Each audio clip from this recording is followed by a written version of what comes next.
ANZ Banking Group Chairman David Gonski says the lender still has a great deal to do as it tries to regain public trust, and concedes the industry had been too slow to respond to community criticism. In a speech to shareholders in Sydney, Mr. Gonski addressed the erosion in public trust in banks and the looming Royal Commission, arguing that businesses including ANZ needed to do more than simply focus on shareholder interests.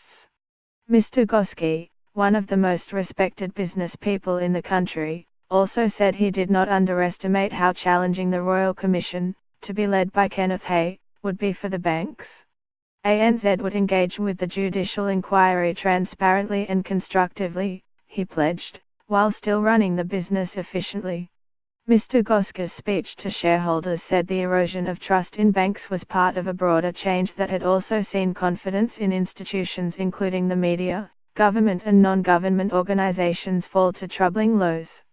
Businesses needed to respond by listening to community concerns, he said, and could not be solely shareholder-focused organizations.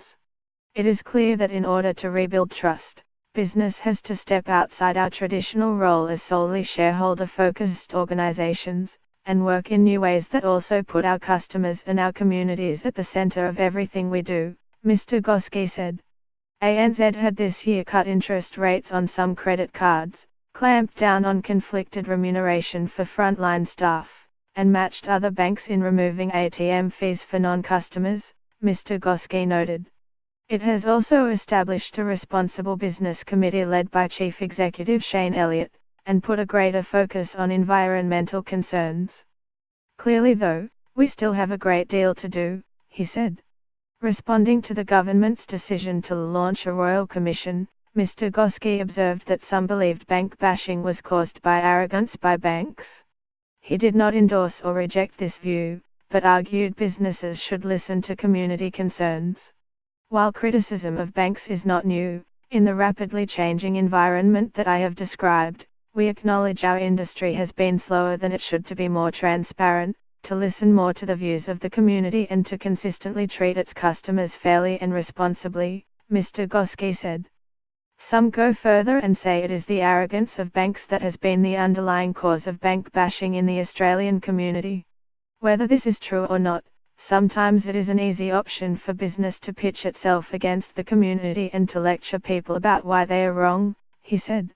It is often more difficult to listen, to face up to issues and use that insight to make decisions for the long term.